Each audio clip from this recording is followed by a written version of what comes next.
आज हम सुनेंगे मुंशी प्रेमचंद द्वारा लिखित कहानी नमक का दरोगा। जब नमक का नया विभाग बना और ईश्वर प्रदत्त वस्तु के व्यवहार करने का निषेध हो गया तो लोग चोरी छिपे इसका व्यापार करने लगे।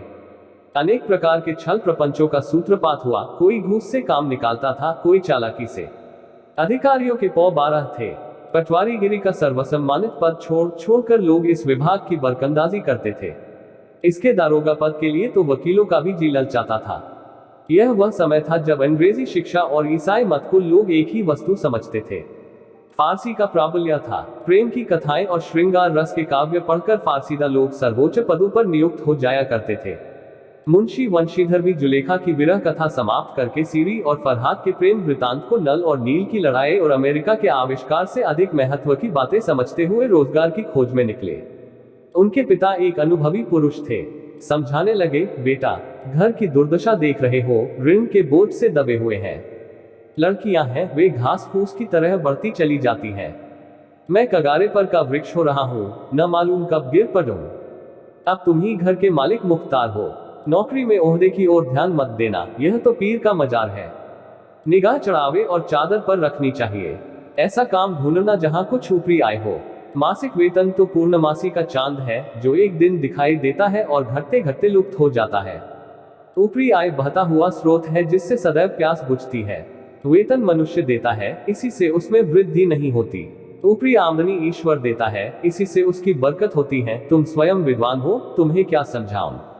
इस विषय में विवेक की बड़ी आवश्यकता है। मनुष्य को देखो, उसकी आवश्यकता को देखो और अवसर को देखो, उसके उपरांत जो उचित समझो करो। गरज वाले आदमी के साथ कठोरता करने में लाभ ही लाभ है, लेकिन बेगरज को दांव पर पाना जरा कठिन है। इन बातों को निगाह में बांध लो, यह मेरी जन्म भर की कमाई है। इस उपदेश के बाद पिताजी ने आशीर्वाद दिया। वंशीधर आज्ञाकारी पुत्र थे। ये बातें ध्यान से सुनी और तब घर से चल खड़े हुए। इस विस्तृत संसार में उनके लिए धैर्य अपना मित्र, बुद्धि अपनी पथ प्रदर्शक और आत्मावलंबन ही अपना सहायक था। लेकिन अच्छे शकुन से चले थे। जाते ही जाते नमक विभाग के दारोगा पद पर प्रतिष्ठित हो गए। वेतन अच्छा और ऊपरी आय का तो ठिकाना ही न था। वृद्ध मुंशी जी को सुख संवाद मिला तो फूले न समाये। महाजन कुछ नर्म पड़े, कलवार की आशा लता लहलहाए। पड़ोसियों के हृदय में शूल उठने लगे। जाड़े के दिन थे और रात का समय। नमक के सिपाही चौकीदार नशे में मस्त थे। मुंशी वंशीधर को यहाँ आए अभी 6 महीनों से अधिक न हुए थे, लेकिन इस थोड़े समय में ही उन्होंने अपनी कार्यकुशलता और उत्तम आचार से अफसरों को मोहित कर लिया था। अफसर लोग उन पर बहुत विश्वास करने लगे। नमक के दफ्तर से 1 मील पूर्व की ओर जमुना बहती थी। उस पर नावों का एक पुल बना हुआ था।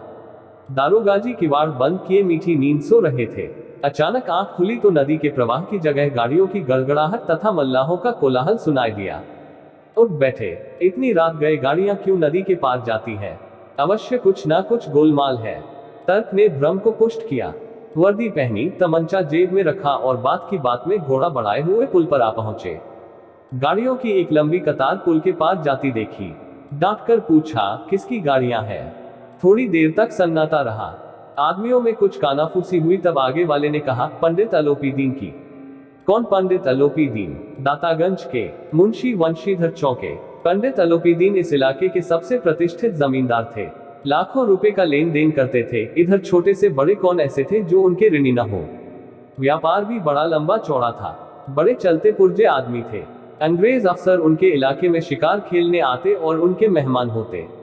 12 मास सदाव्रत चलता था। मुंशी ने पूछा, गाड़ियां कहाँ जाएंगी? उत्तर मिला, कानपुर। लेकिन इस प्रश्न पर कि इनमें क्या है, सन्नाटा छा गया। दारोगा साहब का संदेह और भी बढ़ा। कुछ देर तक उत्तर की बात देखकर वह जोर से बोले, क्या तुम सब गूंगे हो गए हो? हम पूछते हैं इनमें क्या लदा है। जब इस बार भी कोई उत्तर न मिला तो उन्होंने घोड़े को एक गाड़ी से मिलाकर बोरे को टटोला।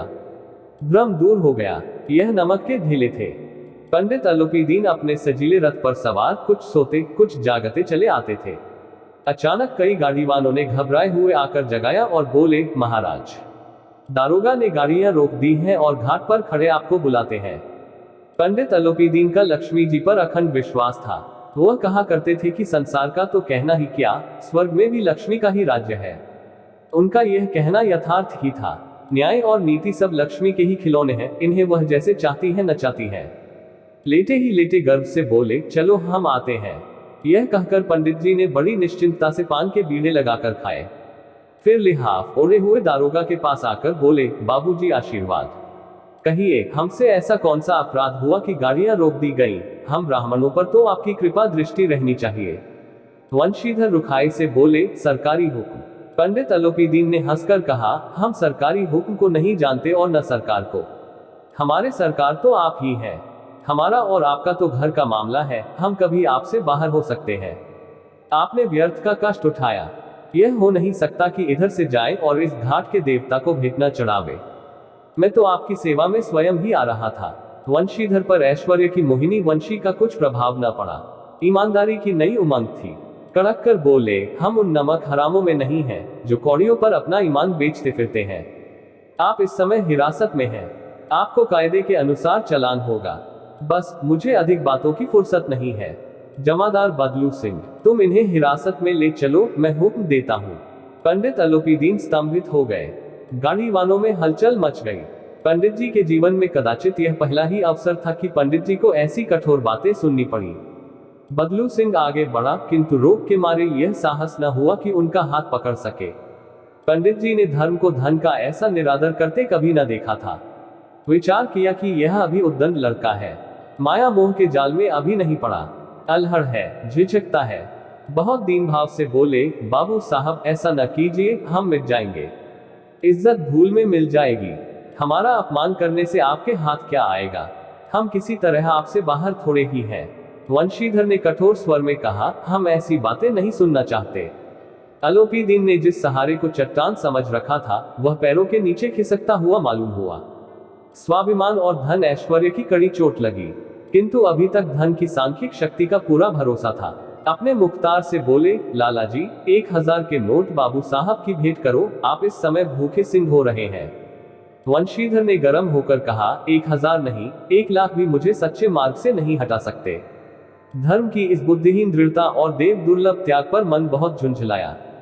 अब दोनों शक्तियों में संग्राम होने लगा। धन ने उछल उछल कर आक्रमण करने शुरू किए।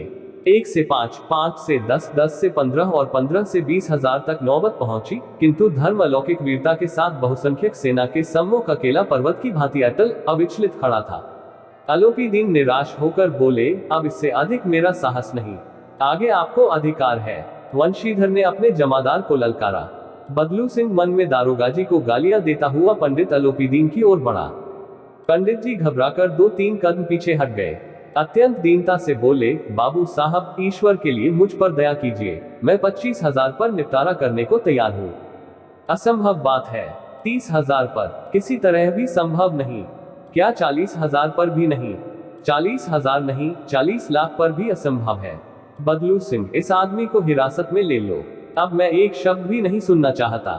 धर्म ने धन को पैरों तले कुचल डाला। अलोपीदीन ने एक हृष्ट पुष्ट मनुष्य को हथकड़ियां लिए हुए अपनी तरफ आते देखा। चारों ओर निराश और कातर दृष्टि से देखने लगे। इसके बाद मूर्छित होकर गिर पड़े। दुनिया सोती थी पर दुनिया की जीभ जागती थी। सवेरे देखिए तो बालक वृद्ध सबके मुंह से यही बात सुनाई देती थी, जिसे देखिए वही पंडित जी के इस व्यवहार पर टीका टिप्पणी कर रहा था। निंदा की बौछारें हो रही थी, मानो संसार से अब पापी का पाप कट गया। पानी को दूध के नाम से बेचने वाला ग्वाला, कल्पित रोजनामचे भरने वाले अधिकारी वर्ग, रेल में बिना टिकट सफर करने वाले बाबू लोग, जाली दस्तावेज बनाने वाले सेठ और साहूकार, यह सब के सब देवताओं की भांति गर्दनें चला रहे थे। जब दूसरे दिन पंडित अलोपीदीन अभियुक्त होकर कांस्टेबलों के साथ, हाथों में हथकड़ियां, हृदय में ग्लानि और क्षोभ भरे, लज्जा से गर्दन झुकाए अदालत की तरफ चले तो सारे शहर में हलचल मच गई। मेलों में कदाचित आंखें इतनी व्यग्र न होती होंगी, भीड़ के मारे छत और दीवार में कोई भेद न रहा, किंतु अदालत में पहुंचने की देर थी। पंडित अलोपीदीन सगात वन के सिंह थे। अधिकारी वर्ग उनके भक्त, अमले उनके सेवक, वकील मुख्तार उनके आज्ञा पालक और अरदली, चपरासी तथा चौकीदार तो उनके बिना मोल के गुलाम थे। उन्हें देखते ही लोग चारों तरफ से दौड़े। सभी लोग विस्मित हो रहे थे, इसलिए नहीं कि अलोपीदीन ने यह कर्म किया, बल्कि इसलिए कि वह कानून के पंजे में कैसे आए। ऐसा मनुष्य जिसके पास असाध्य साधन करने वाला धन और अनन्य वाचालता हो, वह क्यों कानून के पंजे में आए? प्रत्येक मनुष्य उनसे सहानुभूति प्रकट करता था। बड़ी तत्परता से इस आक्रमण को रोकने के निमित्त वकीलों की एक सेना तैयार की गई। न्याय के मैदान में धर्म और धन में युद्ध ठन गया। वंशीधर चुपचाप खड़े थे। उनके पास सत्य के सिवा न कोई बल था, न स्पष्ट भाषण के अतिरिक्त कोई शस्त्र। गवाह थे, किंतु लोभ से डावाडोल। यहाँ तक कि मुंशी जी को न्याय भी अपनी ओर कुछ खींचा हुआ दिख पड़ता था। वह न्याय का दरबार था, परंतु उसके कर्मचारियों पर पक्षपात का नशा छाया हुआ था। किंतु पक्षपात और न्याय का क्या मेल? जहां पक्षपात हो वहां न्याय की कल्पना नहीं की जा सकती। मुकदमा शीघ्र ही समाप्त हो गया। डिप्टी मजिस्ट्रेट ने अपनी तजवीज में लिखा, पंडित अलोपीदीन के विरुद्ध दिए गए प्रमाण निर्मूल और भ्रमात्मक हैं। वह एक बड़े भारी आदमी है। यह बात कल्पना के बाहर है कि उन्होंने थोड़े लाभ के लिए ऐसा दुस्साहस किया हो। यद्यपि नमक के दरोगा मुंशी वंशीधर का अधिक दोष नहीं है, लेकिन यह बड़े खेद की बात है कि उसकी उद्दंडता और विचारहीनता के कारण एक भले मानुस को कष्ट झेलना पड़ा। हम प्रसन्न हैं कि वह अपने काम में सजग और सचेत रहता है, किंतु नमक के मुकदमे की बढ़ी हुई नमक से हलाली ने उसके विवेक और बुद्धि को भ्रष्ट कर दिया। भविष्य में उसे होशियार रहना चाहिए। वकीलों ने यह फैसला सुना और उछल पड़े। पंडित अलोपीदीन मुस्कुराते हुए बाहर निकले। स्वजन बांधवों ने रुपए की लूट की। उदारता का सागर उमड़ पड़ा। उसकी लहरों ने अदालत की नींव तक हिला दी। जब वंशीधर बाहर निकले तो चारों ओर उनके ऊपर व्यंग्यबाणों की वर्षा होने लगी। चपरासियों ने झुक झुककर सलाम किए, किंतु इस समय एक कटु वाक्य, एक एक संकेत उनकी गर्वाग्नि को प्रज्वलित कर रहा था। कदाचित इस मुकदमे में सफल होकर वह इस तरह करते हुए न चलते। आज उन्हें संसार का एक खेदजनक विचित्र अनुभव हुआ। न्याय और विद्वत्ता, लंबी चौड़ी उपाधियां, बड़ी बड़ी दाढ़ियां, ढीले चोगे एक भी सच्चे आदर का पात्र नहीं है। वंशीधर ने धन से बैर मोल लिया था, उसका मूल्य चुकाना अनिवार्य था। कठिनता से एक सप्ताह बीता होगा कि मुअत्तली का परवाना आ पहुंचा। कार्यपरायणता का दंड मिला। बेचारे भग्न हृदय, शोक और खेद से व्यथित घर को चले। बूढ़े मुंशी जी तो पहले ही से कुड़कुड़ा रहे थे कि चलते चलते इस लड़के को समझाया था, लेकिन इसने एक न सुनी। सब मनमानी करता है। हम तो कलवार और कसाई के तगादे सहे बुढ़ापे में भगत बनकर बैठे और वहां बस वही सूखी तनख्वाह। हमने भी तो नौकरी की है और कोई ओहदेदार नहीं थे, लेकिन काम किया, दिल खोलकर किया और आप ईमानदार बनने चले हैं। घर में चाहे अंधेरा हो, मस्जिद में अवश्य दिया जलाएंगे। खेद ऐसी समझ पर पढ़ना लिखना सब अकार्थ गया। इसके थोड़े ही दिनों बाद जब मुंशी वंशीधर इस दुरावस्था में घर पहुंचे और बूढ़े पिताजी ने समाचार सुना तो सिर पीट लिया। बोले, जी चाहता है कि तुम्हारा और अपना सिर फोड़ लूं। बहुत देर तक पछता पछता कर हाथ मलते रहे। क्रोध में कुछ कठोर बातें भी कही और यदि वंशीधर वहां से टल न जाता तो अवश्य ही यह क्रोध विकट रूप धारण करता। वृद्ध माता को भी दुख हुआ। जगन्नाथ और रामेश्वर यात्रा की कामनाएं मिट्टी में मिल गईं। पत्नी ने कई दिनों तक सीधे मुंह बात तक नहीं की। इसी प्रकार एक सप्ताह बीत गया। सांध्य का समय था। बूढ़े मुंशी जी बैठे बैठे राम नाम की माला जप रहे थे। इसी समय उनके द्वार पर सजा हुआ रथ आकर रुका। हरे और गुलाबी पर्दे, पछिए बैलों की जोड़ी, उनकी गर्दन में नीले धागे, सींग पीतल से जड़े हुए। कई नौकर लाठियां कंधों पर रखे साथ थे।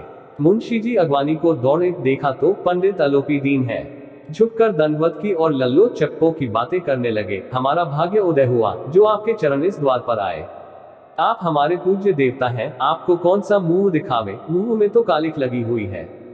किंतु क्या करें, लड़का अभागा कपूत है, नहीं तो आपसे क्या मुंह छिपाना पड़ता। ईश्वर निसंतान चाहे रखे पर ऐसी संतान न दे। अलोपीदीन ने कहा, नहीं भाई साहब, ऐसा न कहिए। मुंशी जी ने चकित होकर कहा, ऐसी संतान को और क्या कहूं। अलोपीदीन ने वात्सल्यपूर्ण स्वर में कहा, कुल तिलक और पुरुषों की कीर्ति उज्ज्वल करने वाले संसार में ऐसे कितने धर्मपरायण मनुष्य हैं जो धर्म पर अपना सब कुछ अर्पण कर सके। पंडित अलोपीदीन ने वंशीधर से कहा, दरोगा जी, इसे खुशामद न समझिए। खुशामद करने के लिए मुझे इतना कष्ट उठाने की जरूरत न थी।